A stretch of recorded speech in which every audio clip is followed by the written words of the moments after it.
वसई विरार महापालिकेत महासभेत सत्ताधारी आणि भाजपा नगरसेवकांमध्ये थेट धक्काबुक्की। वसई विरार महानगरपालिकेच्या महासभेत बुलेट ट्रेनच्या विषयावरून श्रेयवाद घेताना भाजप नगरसेवकांनी देश का नेता कैसा हो, नरेंद्र मोदी जैसा हो म्हणताच बविया नगरसेवकांनी थेट हितेंद्र ठाकूर, क्षितिज ठाकूर जैसा हो अशा घोषणा दिल्या। विरोधी पक्षनेते मनोज पाटील यांनी तुमच्या नेत्याला घरी बसवले असे म्हणताच बविया नगरसेवकांनी आक्रमक होऊन थेट भाजपा नगरसेवक आणि बवियांमध्ये जोरदार खडाजंगी होऊन महासभेत गोंधळ झाला आहे। महापौरांच्या मध्यस्थीनंतर दोन्ही नगरसेवकांना शांत करण्यात आले। बहुजन विकास आघाडीचे नगरसेवक हे मान्य करायला तयार नाहीत की नालासोपारा आणि वसईमध्ये त्यांचा पराभव झाला आहे, त्यांच्या आमदारकीच्या उमेदवाराला नाकारला आहे हा उल्लेख घोषणाबाजी झाली तेव्हा झाला, परंतु ते त्यांना का झोंबलं मला कळतच नाही। लोकशाहीमध्ये वर्षानुवर्ष आम्हालाही लोकांनी नाकारलं आणि आम्ही तेही स्वीकारलं, पण यांचे काही नगरसेवक आहेत जे अजूनही मान्य करायला तयार नाहीत। त्यामुळे नाकारला हा शब्द कसा वापरला, घरी बसवला हा शब्द तुम्ही कसा वापरला, या वाईट पद्धतीने त्यांना बोलायला सुरुवात केली, वाईट शब्द वापरायला सुरुवात केली। त्यामुळे आमच्या सदस्यांनी देखील त्यांना प्रत्युत्तर हे दिलेलं आहे। खेळीमेळीच्या वातावरणात महासभा पार पडलेली आहे, सर्व विषय हे सहमतीने झालेले आहेत, त्यामुळे वातावरण चांगलं होतं आणि महासभेमध्ये अशा छोट्या मोठ्या कुरुबुरी होतात, त्यांच्यामध्ये फार काही मनावर घेण्यासारखं नव्हतं, परंतु नवीन काही सदस्य आहेत आणि त्यांना कसं बोलावं, काय बोलावं हे कळत नाही, कुठल्या प्रतिक्रिया द्याव्यात हेही कळत नाही, परंतु त्यांना आम्ही तशी कल्पना दिलेली आहे। पुढच्या वेळेस असं काही ते करणार नाही अशी मला खात्री आहे, अशी प्रतिक्रिया महापौर अजय पाटील यांनी दिली आहे। ब्युरो रिपोर्ट, सिंधू प्रभात, विरार। जी महासभा झालेली आहे, अतिशय वादळी महासभा झालेली आहे, धक्काबुक्कीपर्यंत महासभा गेलेली आहे, कशा पद्धतीने या सभा खेळीमेळीच्या वातावरणामध्ये महासभा पार पडलेली आहे। सर्व विषय हे सहमतीने सगळे झालेले आहेत, त्यामुळे वातावरण चांगलं होतं, चांगल्या पद्धतीने होतं आणि महासभेमध्ये अशा छोट्या मोठ्या कुरबुरी होतात, त्याच्यात फार काय मनावर घेण्यासारख्या नव्हत्या, परंतु नवीन काही सदस्य आहेत आणि त्यांना कसं बोलावं, काय बोलावं हे कळत नाही, कुठच्या कॉमेंट्स कराव्या हे कळत नाही, परंतु त्यांना आम्ही तशीच कल्पना दिलेली आहे, पुढच्या वेळी असं काही ते करणार नाही असं मला खात्री आहे। तर कुठले कुठले महत्त्वाचे विषय होते यामध्ये की ज्या विषयावरती चर्चा झालेली आहे, तुमच्या विषयावरती मतदान घ्यावं लागेल? बघा, महिला बालकल्याणचे सदस्य असतील, आरोग्याचे सदस्य असतील, त्याचप्रमाणे प्रभाग रचना असेल, पाणी पुरवठ्याचे आहेत, फेरीवाल्यांचे विषय आहेत, उद्यानांचे विषय आहेत, असे अनेक विकास कामांचे विषय आलेले आहेत। एवढेच विषय अजून बाकी आहेत, ते पुढच्या विशेष सभेमध्ये येतील।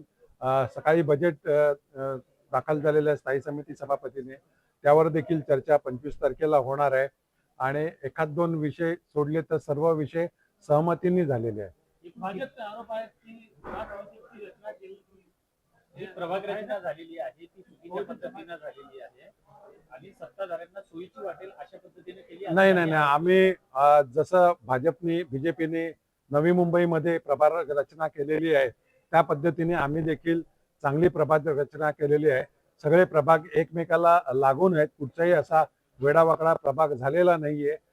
वसई तालुक्याची भौगोलिक रचनाच फार मोठी आहे, त्यामुळे काही गोष्टी छोट्या मोठ्या होण्याची शक्यता आहे, परंतु आम्ही जे पण प्रभाग आहेत ते सगळे प्रभाग एकमेकाला जॉईंट असलेलेच आम्ही घेतलेले आहेत। भाजपच्या विरोधी पक्षनेत्याची असा आरोप आहे की बवियाच्या विधानसभेमध्ये त्यांना जनतेनं नाकारलेलं आहे आणि त्यामुळं बविया हा त्यांना मिरच्या लागतात अशा या शब्दामध्ये त्याचे आरोप करतात। म्हणजे थोडक्यात त्यांनी काय सांगितलेलं आहे की मतं दिली नाही म्हणजे नाकारला, म्हणजे विधानसभेमध्ये ते म्हणतात तसं नगरपालिका महापालिकेमध्ये काय झालेलं आहे का भाजपला लोकांना कळालेली आहे एकी भूल, ती लोकांनी नाकारली त्यांना आणि ते 115 सीट निवडून आणणार असे वल्गना करत होते, महापालिकेमध्ये आमची सत्ता येणार होती असे वल्गना करत होते, तर ते सगळेच्या सगळ्या सीट या त्यांच्या वल्गना ह्या धुळीला मिळाल्यात असं आम्ही म्हणायचं का?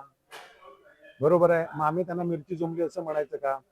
शेवटी बघा, कुठचेही आपला नेता असेल त्याबद्दल घोषणा देणं बरोबर आहे, परंतु समोरच्याने जर आपल्या नेत्याच्या घोषणा दिल्या तर त्याचा देखील मान ठेवला पाहिजे. नवीन आहेत सदस्य म्हणून यावेळी ठीक आहे, परंतु ते काही गोष्टी आहेत त्यांच्या चुका आहेत, परंतु ते नवीन आहेत, त्या पुढच्या वेळी त्यांच्यात सुधारणा होईल अशी मी अपेक्षा बाळगतो.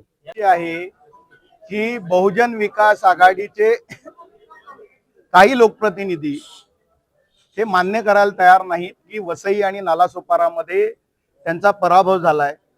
लोकांनी त्यांच्या आमदार पदाच्या उमेदवारांना नाकारलंय आणि हाच उल्लेख ज्या वेळेला घोषणाबाजी झाली त्यावेळेला हा उल्लेख झाला की लोकांनी नाकारलाय, परंतु त्यांना का झोंबलं हे मला कळत नाही. मुळात लोकशाहीमध्ये आम्हालाही वर्षानुवर्ष लोकांनी नाकारलं, आम्ही ते स्वीकारलं आणि आम्ही मोठ्या मनाने पुन्हा एकदा कामाला लागलो. परंतु आजही अनेक काही त्यांचे नगरसेवक जे आहेत, काही लोक त्यांचे जे कार्यकर्ते आहेत ते हे सत्यच स्वीकारायला तयार नाहीत आणि त्यामुळे नाकारलंय हा शब्द कसा वापरला किंवा घरी बसवला हा शब्द कसा वापरला असं करून त्यांनी अत्यंत वाईट पद्धतीने वागायला सुरुवात केली, काही अपशब्द वापरायला सुरुवात केली. त्यामुळे आमचे सुद्धा सदस्य जे होते त्यांनी त्याला प्रत्युत्तर दिलं आणि त्यामुळे त्यानंतर जो काही प्रकार झाला तो आपण सगळ्यांनी बघितला. हा अत्यंत निषेधार्ह या महासभेमध्ये जनतेनं नाकारल्याचा आणि विषयाचा अर्थात काय संबंध होता? जनतेनं नाकारला हा विषय काढला, कारण विषयाची सभा महासभा मुळात बोलताना वेगवेगळे शब्द आले, वेगवेगळे विषय आले, घोषणा आल्या, त्याच्यावरून जनतेने जे नाकारलंय त्याच्यावरती आला विषय. परंतु शेवटी कसं आहे की आपण लोकशाहीमध्ये आहोत, जे सत्य आहे ते स्वीकारायला हवं आणि मुळात त्याच्यावरून एवढा गदारोळ किंवा शिवीगाळ किंवा अपशब्द वापरण्याची गरज नाही. तो जो काही विषय आला, घोषणाबाजी झाली, आमच्याही सदस्यांनी घोषणा दिल्या, त्यांच्याही सदस्यांनी घोषणा दिल्या आणि त्यामुळे बोलताना हा विषय आला, परंतु त्याच्यावरती इतक्या खालच्या पातळीवरती जाण्याची गरज नाही. आता तो विषय संपलेला आहे. सन्माननीय महापौर साहेबांनी सुद्धा त्याच्यावरती वादावरती पडदा टाकलेला आहे. त्यामुळे आम्ही हा विषय पुढे वाढवू इच्छित नाही, परंतु लोकशाहीमध्ये आपला पराभव स्वीकारण्याची मानसिकता ही लोकांनी तयार करायला पाहिजे. बहुजन विकास आघाडीवाल्यांनी पण तयार करायला पाहिजे अशी अपेक्षा आहे. जर तुम्ही महासभेमध्ये जर घोषणा देत असाल तर त्यांनी ही घोषणा देणं मुळात जर आपण सुरुवातीपासून सभेत असाल तर भारतीय जनता पक्षाच्या कुठल्याही कार्यकर्त्यांनी कुठल्याही नगरसेवकांनी एकही घोषणा दिली नाही. सुरुवातीपासून बजेट मांडण्यापासून अनेक वेळेला बहुजन विकास आघाडीच्या नगरसेवकांनी आपल्या पक्षाचा आणि नेत्यांचा उदो केला. हे 4 ते 5 वेळा घडल्यानंतर ज्या वेळेला बुलेट ट्रेनचा विषय आला त्यावेळेला हा केंद्र सरकारचा प्रोजेक्ट आहे, नरेंद्र मोदीजींचा ड्रीम प्रोजेक्ट आहे आणि त्याचं एक केंद्र किंवा त्याचं एक आपलं स्टेशन हे नालासोपारा पूर्वेला होतंय, त्याला विरार स्टेशन नाव आहे. आणि ते झाल्यानंतर आमच्या कार्यकर्त्यांनी उत्साहामध्ये नरेंद्र मोदीजींच्या म्हणजे देश का नेता कैसा हो, नरेंद्र मोदीजी ऐसा हो आणि भारतीय जनता पार्टी आणि भारत माता की जय या घोषणा दिल्या. याच्यामध्ये कुणालाही डिवचण्याचा, कुणाच्याही विरोधात नव्हता. तुम्ही तुमच्या नेत्यांच्या समर्थनात घोषणा दिल्या, आम्ही शांत राहिलो. मग आमच्या नेत्यांच्या घोषणा दिल्यानंतर तुम्हाला का ते लागावं, झोंबावं?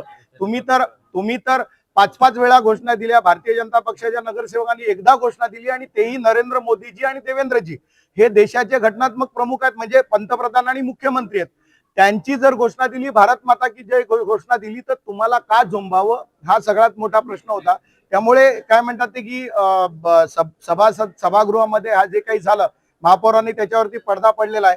त्यामुळे तो विषय आता संपलेला आहे. आमच्यासाठी महत्वाचा विषय जो आहे तो प्रभाग समितीची रचना, ज्या बेकायदेशीरपणे प्रभाग समितीची महापालिकेनी म्हणजे तो तर तुम्ही ऐकलं असेल की शेवटच्या क्षणी म्हणजे ज्या वेळेला प्रस्ताव ठेवला त्यावेळेला सुद्धा सभासदांकडे गोषवारा नव्हता. सभागृह नेत्यांनी प्रस्ताव वाचून दाखवला, त्याच्यानंतर विरोधी पक्षनेत्यांनी गटनेत्याकडे फक्त ती प्रत दिली. मुळात असं आहे की आपण बघितली रचना तर पूर्वेचा प्रभाग पश्चिमेच्या प्रभाग समितीला आणि एक पश्चिमेचा प्रभाग पूर्वेच्या प्रभाग समितीला, एक अनाकलनीय अशी रचना सगळीकडे झालेली आहे. तुम्ही आपण बघात तर काही ठिकाणी 12 आहेत, काही ठिकाणी 16 आहेत.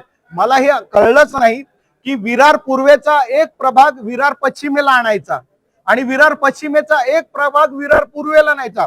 म्हणजे 2 प्रभाग समित्यामध्ये सलग विरार पूर्वेचे प्रभाग नाही आहेत.